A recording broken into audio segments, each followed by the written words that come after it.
Good afternoon, ladybugs and yellow jackets, bookworms and flyleafs. Welcome to this Friday's episode of Author Reads here on Fae Productions. I am your host, Fairy Princess Lolly. It's good to be back with you guys, especially today because it's, towards the end of May and it's kind of gray out here where I am. So let's get our first things first out of the way.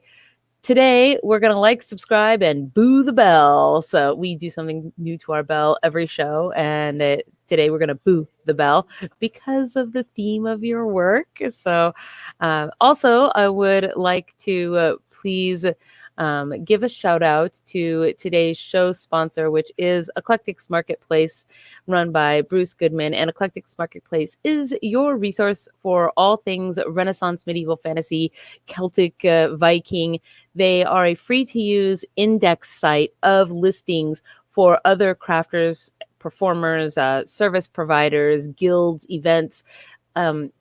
You can go to their webpage and you will basically find a huge directory of these things that you can click through, and go shop with those people. Or if you are one of those people, you can have your own listing put up on their site for free. It's pretty easy to do. They have a simple form that you just fill out and it will get you a basic profile. So go check them out if you're into that sort of thing or looking for events, because events are starting to open back up. So it's a thing, and they've been building this since all last year. And this year, that eventing part will definitely pay off. So that's their information there, going in the low bar. They're great people, local here, actually, to me in the Northwest. So with that said, oh, hey, Erwinna, I see you out there. Hi. I hope you're feeling better this afternoon. And with that said, then I will welcome today's author onto the show, Terri Bruce. Welcome. Hello. Yes, please, if you will, introduce yourself and tell us a little bit about who you are and where you're from, and give shout outs if you have any peeps that you want to give shout outs to. Well, yeah, I'm Terri Bruce. I am, I guess you'd categorize me as sort of a magical realism author. I write science fiction, fantasy, and apparently I write horror. I didn't think of myself as a horror writer, but my readers tell me my stories are horrifying. So I guess that it makes me a horror writer. But yeah, I've been a published author for 10 years now. In fact, next year, August, will be the 1-year anniversary of my first book, Hereafter. So I'm going to be doing a big celebration to announce that. And I am on the opposite side of the country from you. I'm up in Maine. So I'm in Down East, Maine, where it's finally spring. It's finally sunny. Yes, I hear you guys had a very nice day yesterday. That is where my mother lives, actually, in Thomaston.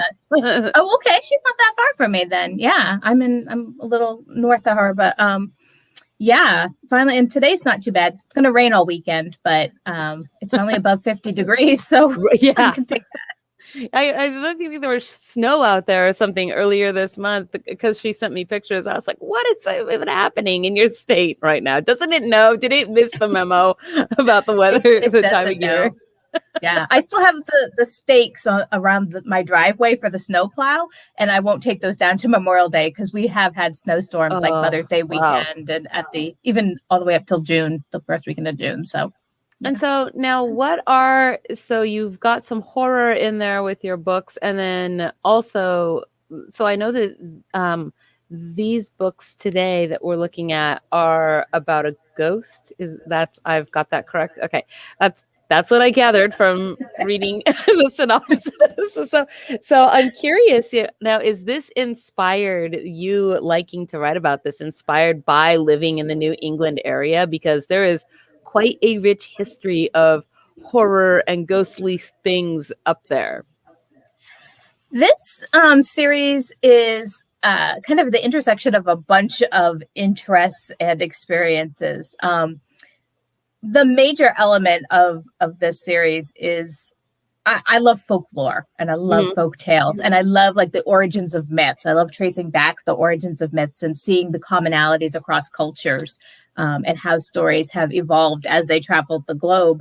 And so I was just thinking about different stories of the afterlife, and some of them are very similar and some are very different. And I was thinking, if there really was an afterlife, How could all these stories be true?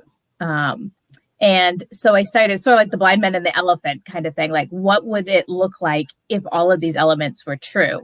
And that was the genesis for the series. Now, at the same time, part of the story is set in Salem, Massachusetts, where I lived for a long time, which is, Ghost Central and Witch Central. Yeah. Yes. A lot of fun in October. It's a great place to visit in October. October is like Mardi Gras for New Orleans in Salem, Massachusetts. And I did live in a haunted house for 15 years in New Hampshire. And so some of those elements made it into the story as well. I was actually just going to ask about that. I was going to ask whether or not you are a ghost believer / hunter type person. So Gunther, who is not here with us today, but he's on our Wednesday segment, Gunther Hammerhands. That's our troll. He is super into the ghost hunting. And then we have Eye on the Leprechaun on the other side, who is not into it at all. And then we have me somewhere in the middle, right? So, what is your actual opinion on that? Do you believe in the ghosts and the spooky haunted things? You must, if you say you lived in a haunted house, right? What was that like? Yeah, it's funny because I don't know where I kind of fall in like belief. I just know like my actual experiences, but I do know like things would happen, there were sounds, there were people calling my name, there was child crying, there was rattling noises, and I would just get mad. I would just be like, shut up. I don't want to hear you. I don't want to see you. I don't want to deal with you. So I was kind of the like non-believer believer, I guess, if you could like, I believe, but I am annoyed. Well, no, I mean, I think that makes sense though, because it's sort of like your rational mind can tell you that there's no real evidence for this, but at the same time, when you also experience something, it's really hard to discount what like your lived experience, right?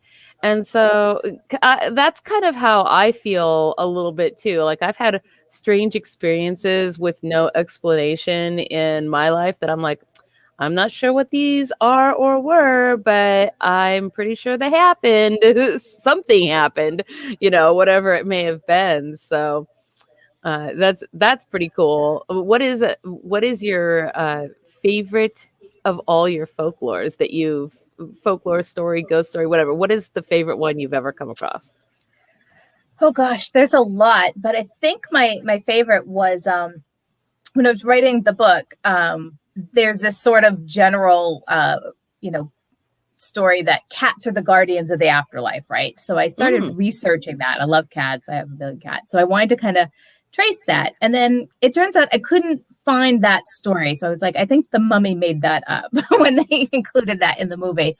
But what I did find was a story from Egyptian mythology, in which one of the gods went in the form of a cat down to a mystical garden kind of in the underworld, where there was a sacred tree of knowledge, and had to fight the god Apap, who had taken the form of a snake that was in the tree. And I was like, this is sounding a lot like another story about a tree in a garden of knowledge and good and evil and a snake.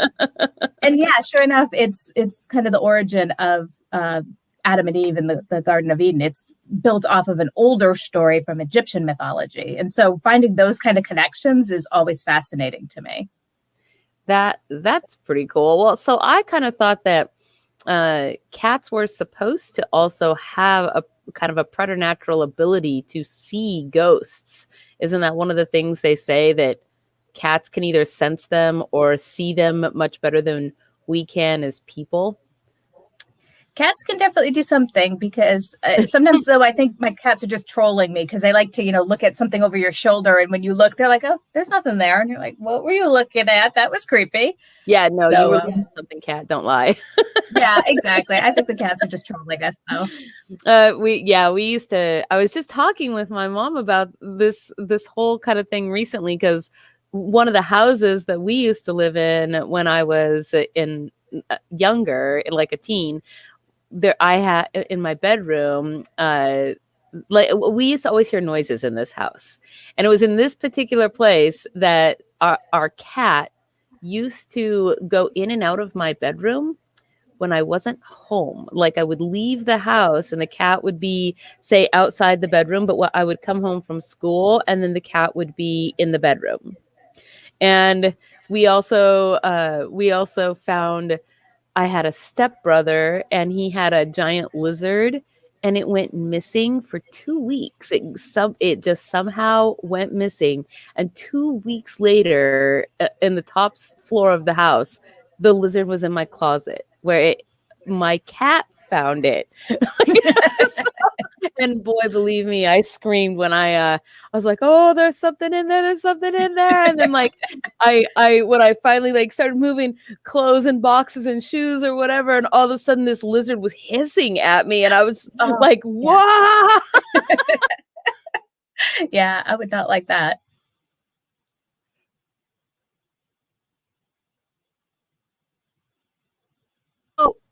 Can you tell us a little bit about the book here that we're going to be listening to today? Yeah, so it's the first book in a series. There's going to be 6 books. The 4th book was going to come out this year, but I released a short story collection last year, and it turns out releasing a book during a pandemic, not so good. So I'm going to re-release the short stories this year, so that pushes book 4 to next year. Thanks, COVID.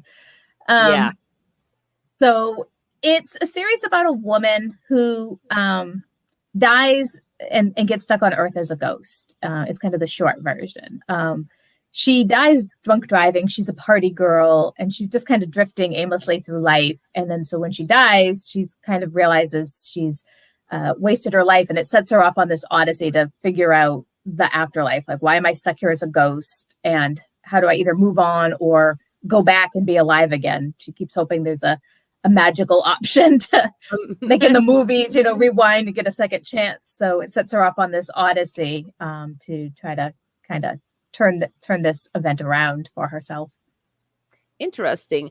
Well, so for those of you then watching at home, so we'll move on to that here very shortly. For those of you watching at home, what's going to happen is I will go off screen, but I will be muted and I will be in the comments with you guys so we can chat back and forth while Terri is reading.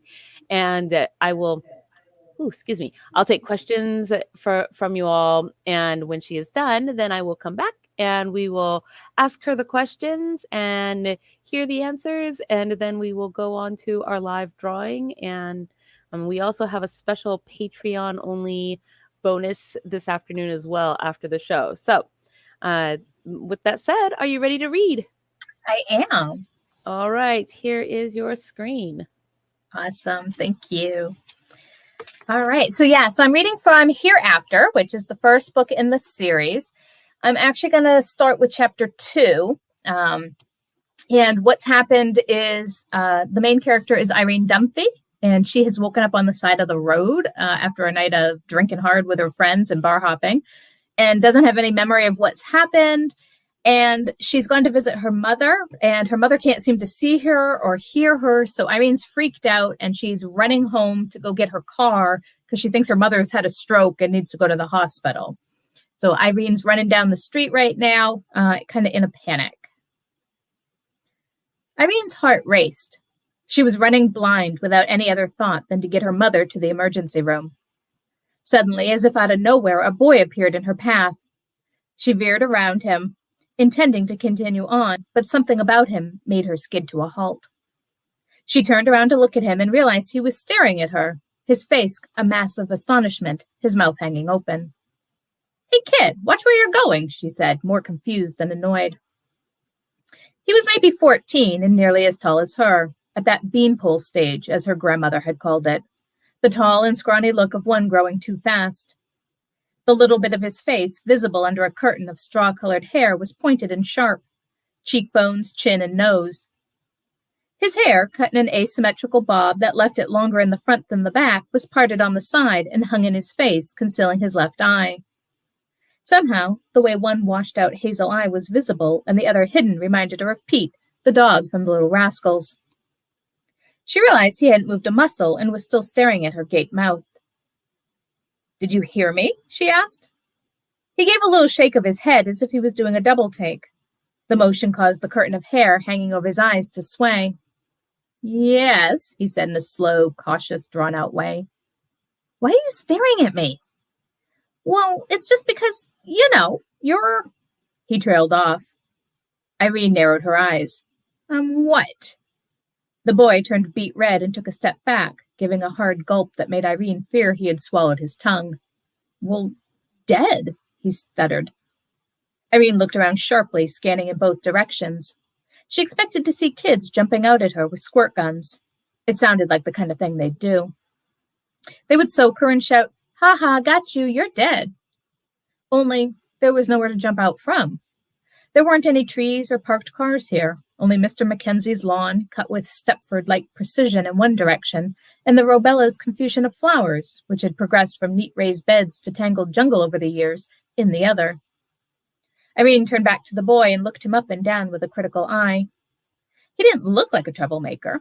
He was dressed neatly in khakis, a long-sleeved t-shirt, and sneakers. The exposed wrists and ankles, the telltale signs of a boy growing too fast for his clothes, and the dusting of freckles across his nose helped to cement an air of vulnerability and sincerity. She pursed her lips.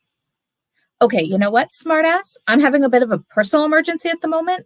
My mother is having a stroke or something. You might want to remember that next time you decide to try and play a joke on someone. She turned away, ready to move on, but his voice, vibrating with hurt, stopped her. It's not a joke. You've got the aura, like the book said. That means you're dead. What? Irene's voice rose in disbelief. Reflexively, she looked down at herself. There did seem to be a faint flicker around her, a pearly blue-white, sparkling like faded opals. Her heart began to beat faster. She spun around. What the? Did you put something on me? He blinked at her, surprise opening up his face, and his mouth formed an O again. So you don't know that you're dead? Huh. I'm not dead, she cried, throwing up her hands again. Stop saying that.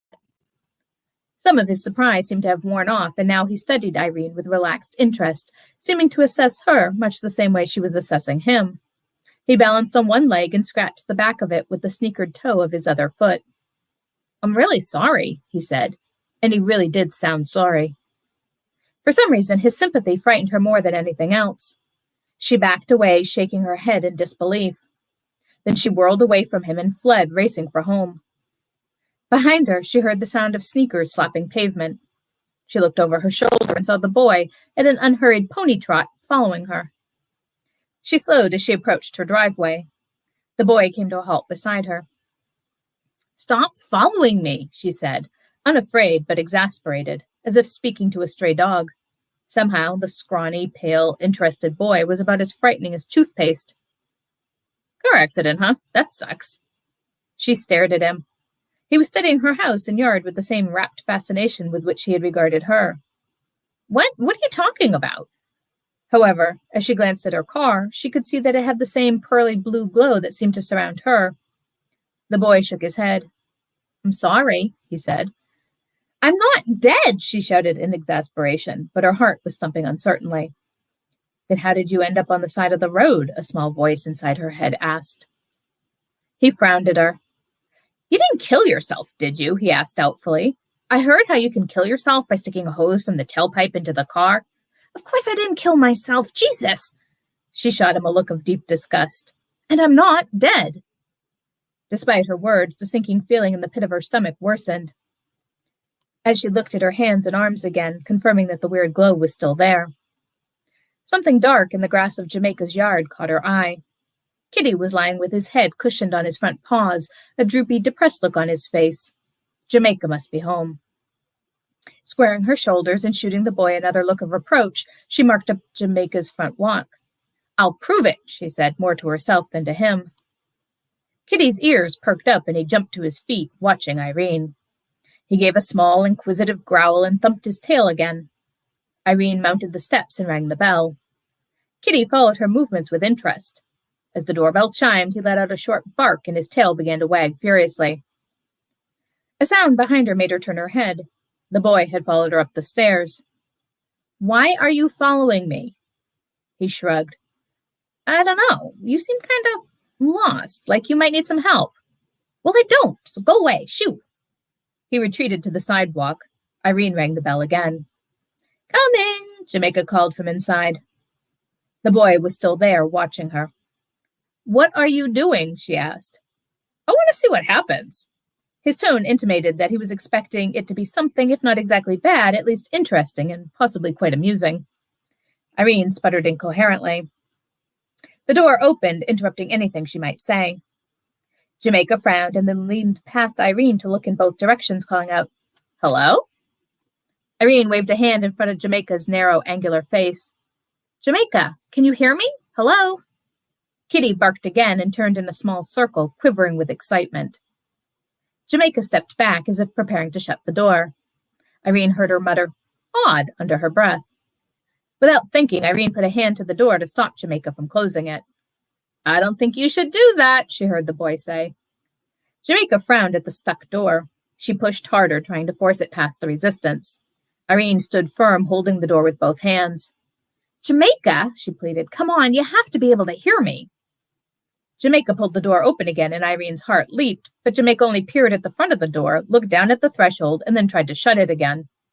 Irene pushed back even harder, trying to wedge the door open enough to slip into the house. As soon as she put a foot over the threshold, Kitty let loose with a rapid-fire burst of high-pitched staccato yapping like machine gun fire. He launched himself at the fence, barking furiously. Jamaica yanked the door open. Kitty, stop that! Stop it! She bolted down the stairs. Kitty, naughty, no! Kitty ignored her, keeping his eyes on Irene and barking nonstop. Irene used the distraction to slip into the house. A few seconds later, the boy followed. What are you doing? Irene cried. You're trespassing. So are you, he said hotly. She's my neighbor. I don't think that makes any, he started to say, but Jamaica returned, holding Kitty with a finger and thumb clamped around the dog's mouth like a muzzle. She didn't seem to notice either Irene or the boy. As Jamaica shut the door with her foot, Kitty whimpered and stretched out a tiny paw to Irene. What a bad boy you are today, Jamaica scolded indulgently, dropping Kitty to the floor. Irene backed away, expecting Kitty to lunge for her ankles, as usual. Instead, he seemed puzzled. He plunked down on his haunches and stared at Irene, emitting bewildered whimpers and turning his head to cast Jamaica intermittent, inquisitive looks. What? Jamaica asked. No, you can't have a treat. You're a bad boy. With the boy trailing behind, Irene followed Jamaica down the hall to the kitchen. Something was cooking on the stove in a large pot, and Jamaica went to stir it. Irene glanced around, trying to find some way of getting Jamaica's attention. She grabbed a pen from the counter and used it to scrawl the words, Jamaica, it's Irene. I need your help, on a nearby pad of paper. The boy let out a squawk of alarm. I really don't think you should do that. No one asked you, she retorted. His ears turned pink and he ducked his head, causing the curtain of blonde hair to fall across his face. Irene waited until Jamaica was rummaging in the refrigerator to slip the note onto the counter near the stove. Then she held her breath. A moment later, she watched in exasperation as the paper, propelled by the breeze of Jamaica's movements, fluttered unnoticed to the floor. Irene gritted her teeth, retrieved the note, and set it back on the counter. This time, Jamaica set a package of raw meat on top of the paper, effectively ruining it. A few minutes later, the note, plastered to the bottom of the now empty meat packaging, went into the trash. Irene scrawled the same message on another piece of paper and held it in front of herself at chin level. She stood behind Jamaica, waiting for her to turn around with the counter where she was now chopping vegetables. You don't give up easily, do you? The boy was watching Irene's efforts with a look somewhere between incredulous and amused. Quitters never win, she replied. I thought it was cheaters. Whatever, it works for both. It seemed like Jamaica was never going to turn around. She lifted her head a couple of times, as if catching something out of the corner of her eye, but then went back to what she was doing. Finally, Jamaica did turn around, holding the cutting board loaded with cut food in one hand and the knife in the other. She walked to the stove and, using the knife as a scraper, began sliding the meat and vegetables from the cutting board into the pot. Suddenly, she stiffened and whipped around as if sensing someone behind her. She let out an ear-piercing shriek. Some instinct made Irene take a step back and then duck. At the same instant, the boy cried out in alarm and scrambled backwards. Vegetables, meat, cutting board, and even the knife flew through the air like a volley of arrows, passing through the spot where Irene had stood only a moment before and pelted the cabinets behind her. Holy crap! Irene bolted for the door. She ran down the front steps and then raced next door to the safety of her own home. The boy was right behind her and followed her into the house before she could stop him. She slammed the door shut behind them and leaned against it, trying to catch her breath. Every few seconds, she pulled back the curtain and peeked out the side light to see if Jamaica had followed her. However, outside all was still. No one was in sight. The boy appeared to be dumbstruck. He stared at her, his eyes wide and his mouth hanging open.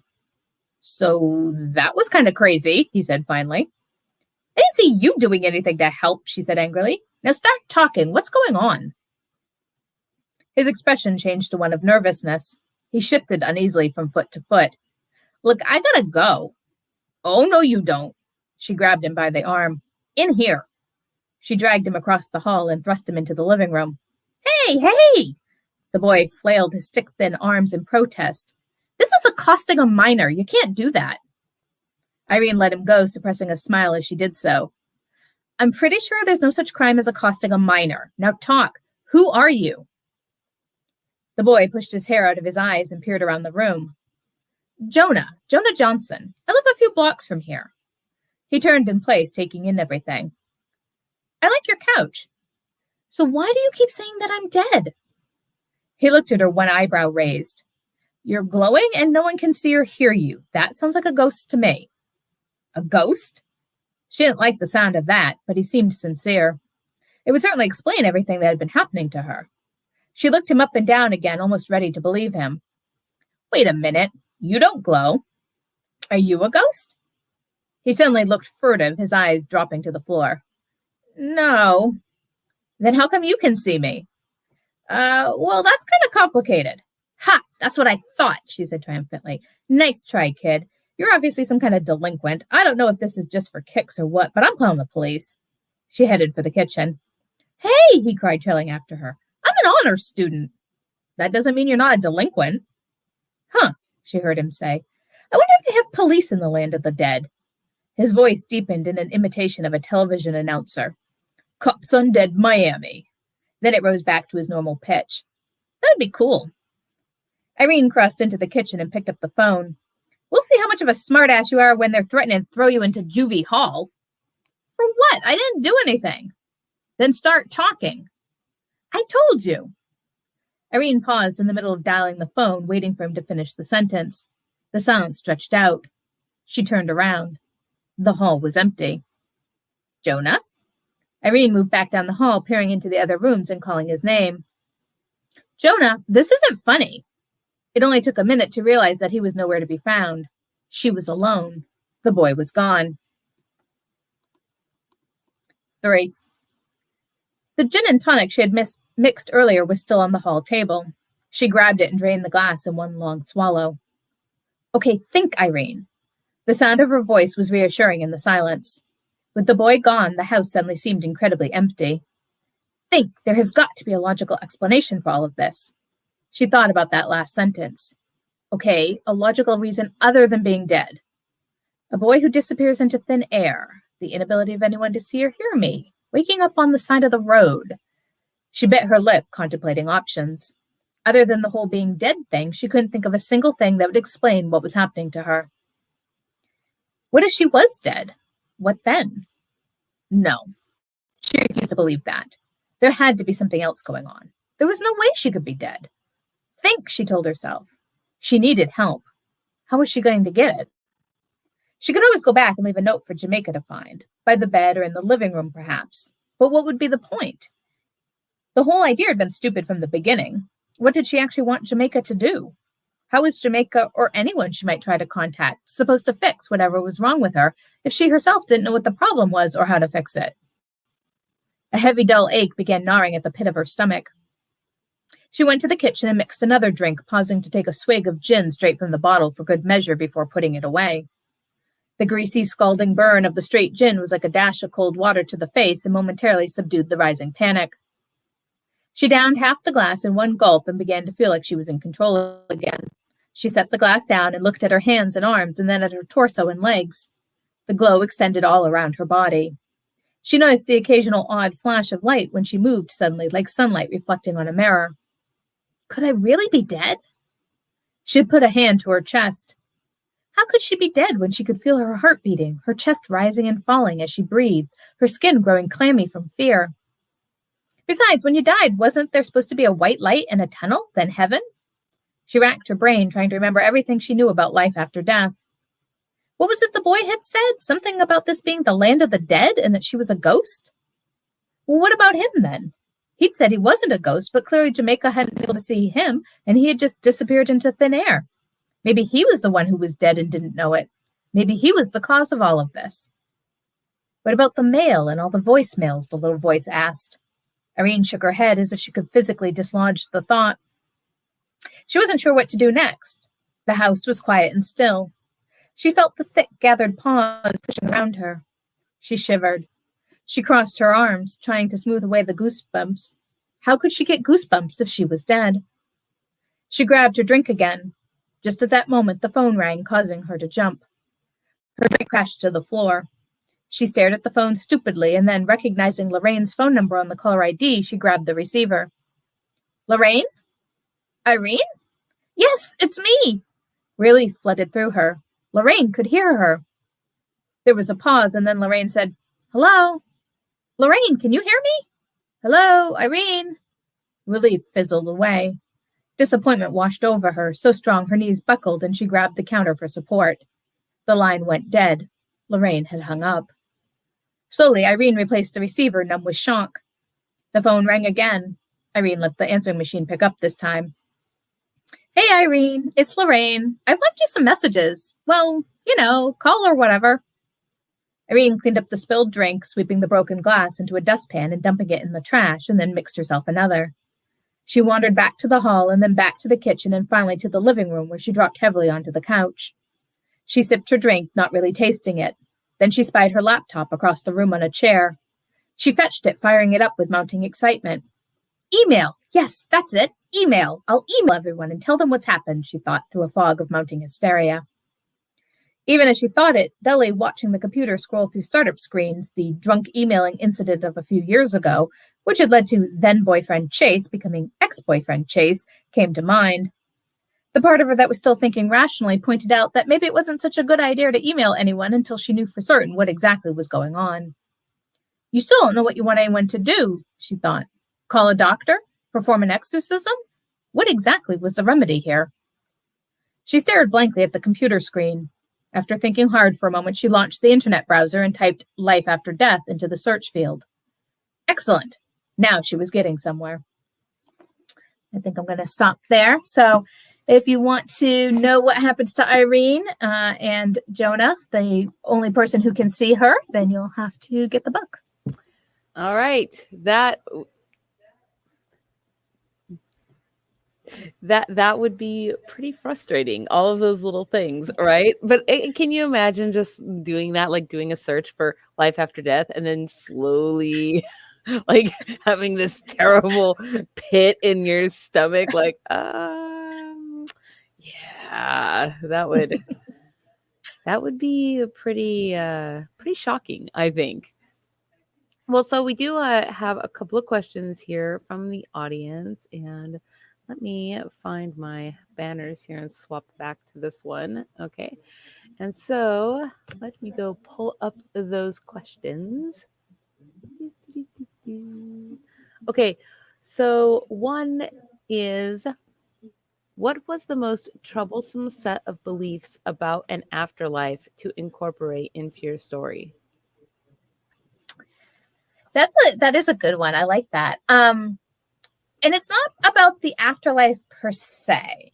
So in the second book of the series, thereafter, Irene meets a character who becomes a main character and travels with her. And his name is Andras de Cordova. And he's a Knight Templar from the 12th century from Spain. So another ghost? Another ghost. So she's crossed to the afterlife at this point, and she's traveling now with some dead people. And as a Knight Templar, he's a very strong Christian, right, which I myself am not.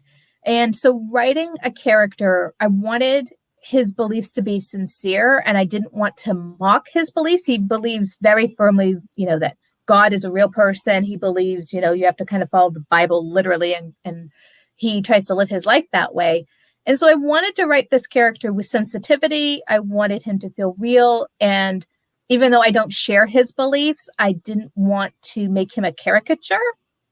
And so at first it was a little bit hard. I felt like he was sort of a walking cardboard, caricature of a stout Christian.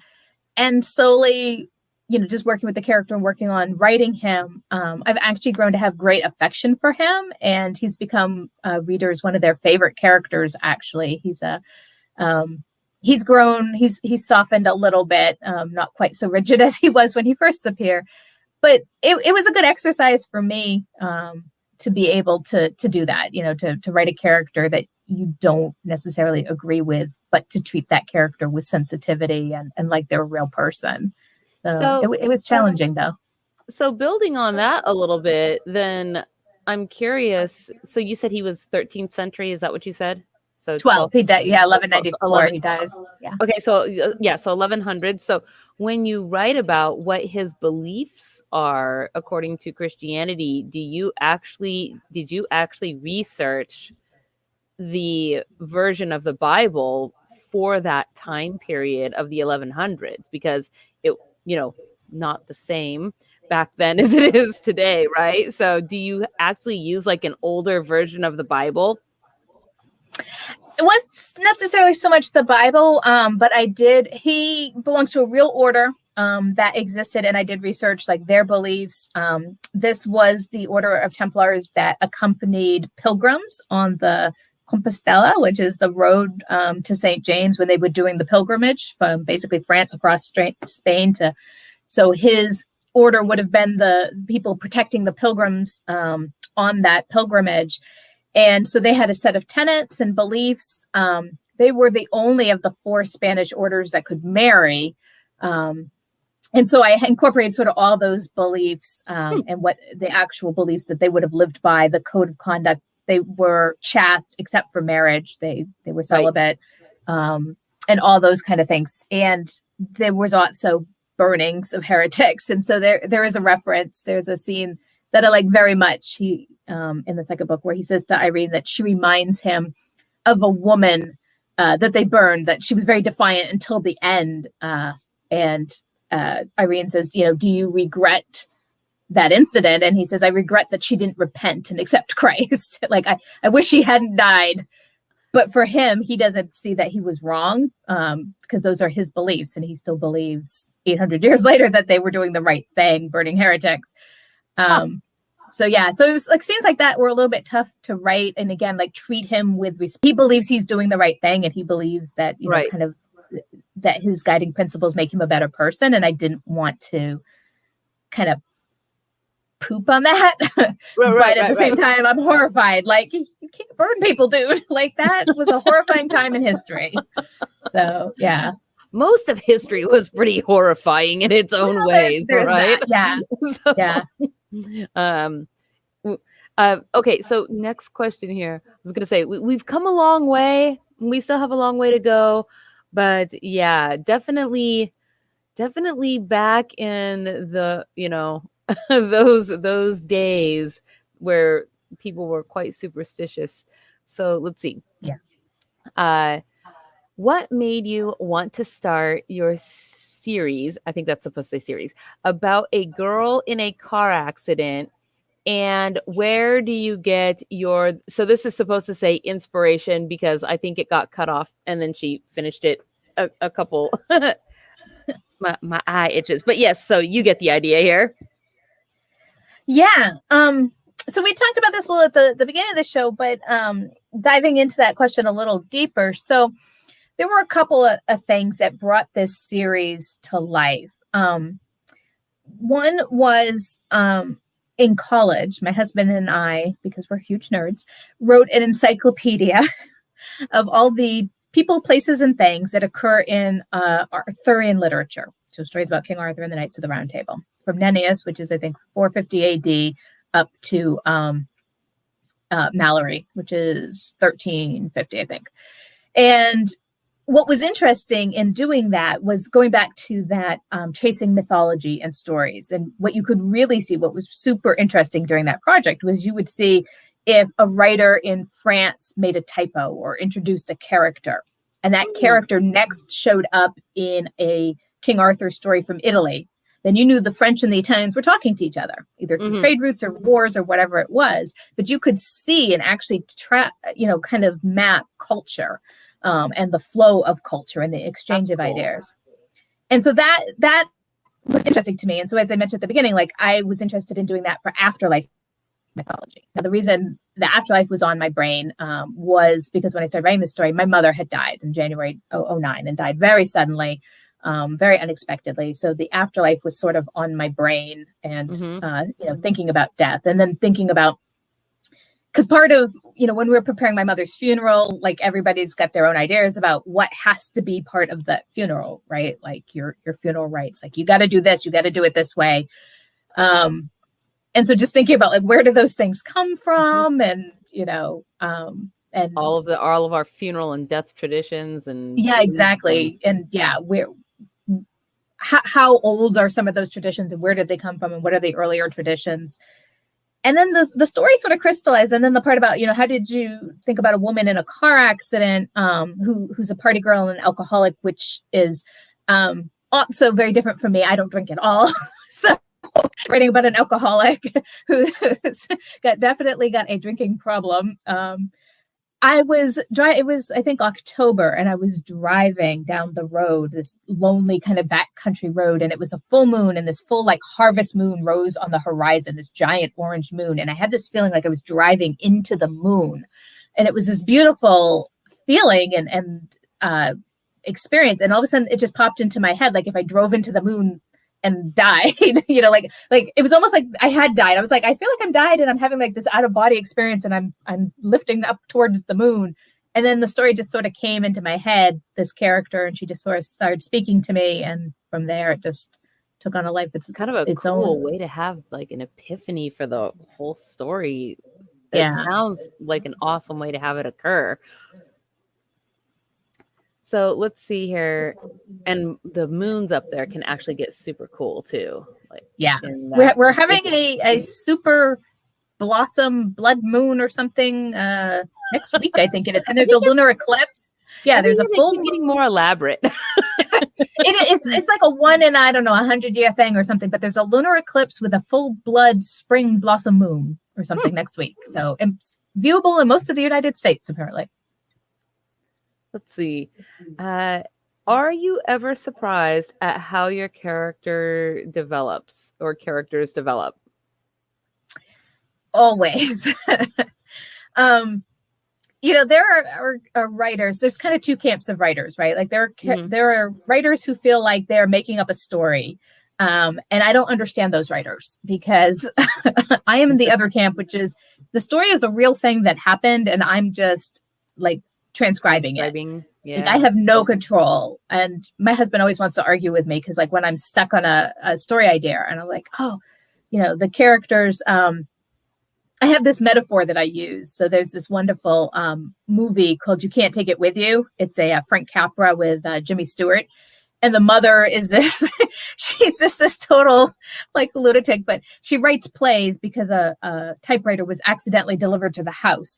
So she's working on a play and she says, I've written Cynthia into a nunnery and I can't get her out of the nunnery. And so that's always my metaphor when I'm stuck. I'm like, I'm in the nunnery and I can't get out.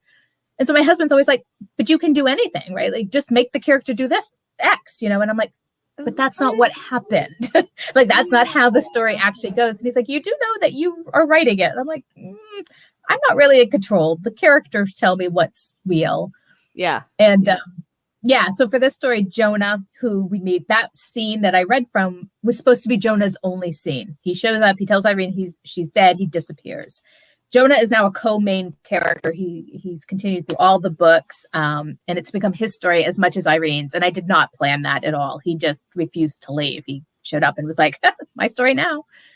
And then, like I said, like Andras, like he was supposed to be a little wooden. He was supposed to be kind of like a bad version of Afterlife beliefs. Like when you're so rigid, like after 800 years that he hadn't evolved and he was holding on to these very old-fashioned beliefs, despite mingling in the afterlife with centuries of other people. And he ended up surprising me because he ended up being kinder. Like he's strict maybe, but he's kind. He's more sympathetic and kind than Irene in many ways, and he has softened her and made her more caring and generous. So many of the characters have really just surprised me with the evolution of the story. So I'm usually on as much a journey of discovery as the reader as I'm writing, and often surprised where the story ends up. I like it. It makes me wonder now, kind of just like a little tangentially to that. Do you have any characters in your stories that are based on one of your real ghost experiences, or somebody that you know maybe? Yes, I have included some stuff. So in the beginning of the book, so in Salem, Massachusetts, Giles Corey was the only man who was killed during the Salem witch trials, and he was pressed to death. Yeah, and crushed, right? And he didn't confess. He denied it the whole time, right? Yep. Yeah. And supposedly his ghost still haunts Salem. And in times of great distress, when there's like a natural disaster about to happen, he shows up and people see him. So Irene runs into him and he's in the story. Yeah. I've pulled in some real characters from history. In the second book, Irene runs into a Chinese philosopher who was a real historical character. And he shows up. So I kind of combined.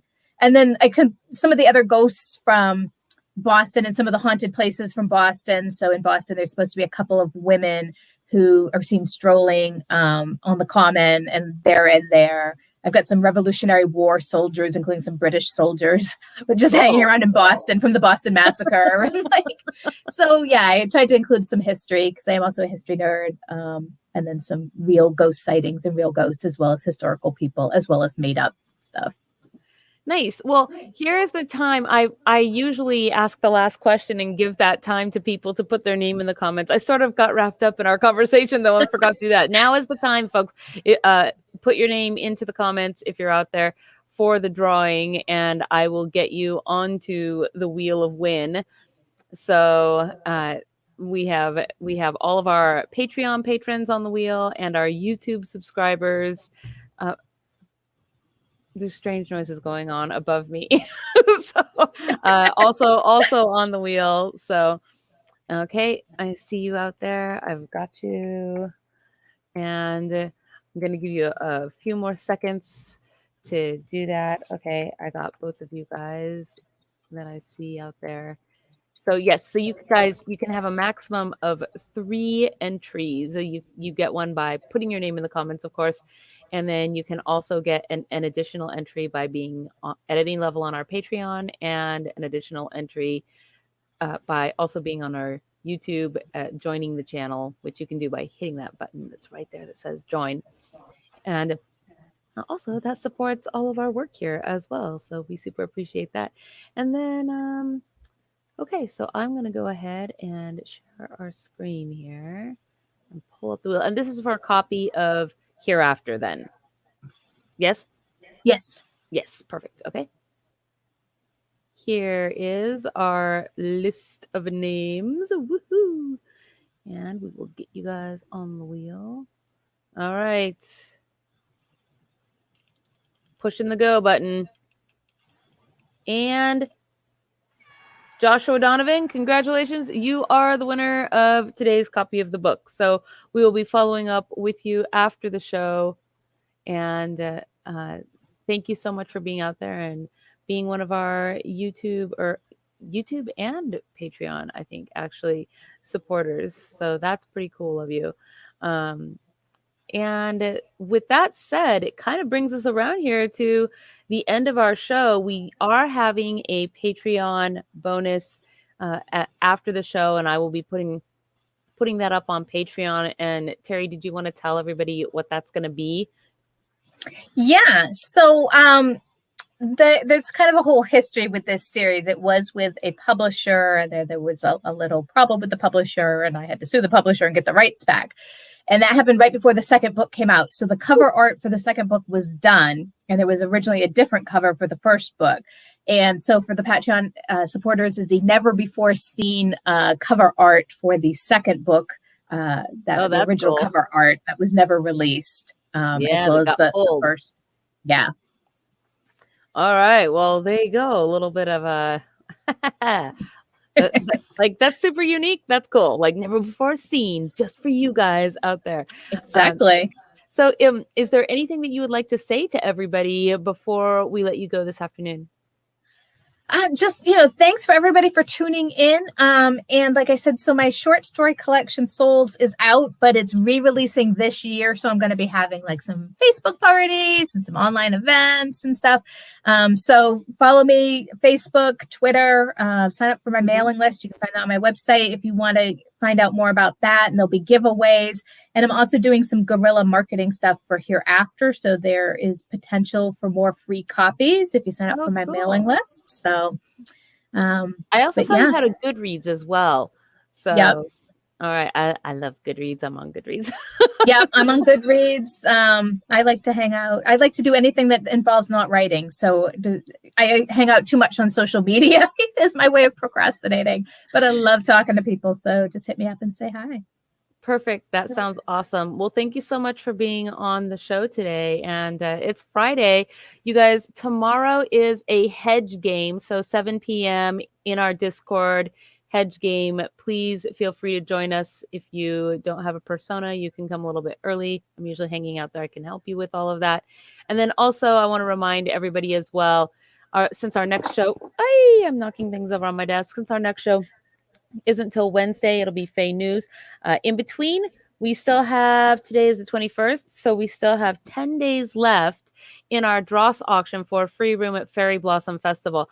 I know that on Facebook it says that the event is over, but it is not. Facebook just wouldn't let me make like a month-long event. So you can just still go to that link, hit the discussion tab, and bid on bid your Dross to get that free room. I think our current high bid is somewhere in the 400s. I'm not sure. So go check that out if you are considering going to the festival. And with that said, like, subscribe, and enjoy the rest of your Friday. Happy weekend, everybody. And I hope to see some of you guys tomorrow. Bye-bye. Hello, friends. This is Gun for Hammerhands. Thank you for checking out Fairy Princess Lolly's channel. If you enjoyed this video, please hit the like and subscribe button.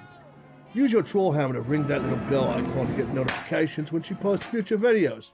And if you'd like to support these magical creations, fly over to our Patreon and join the Fairy family. Safe travels!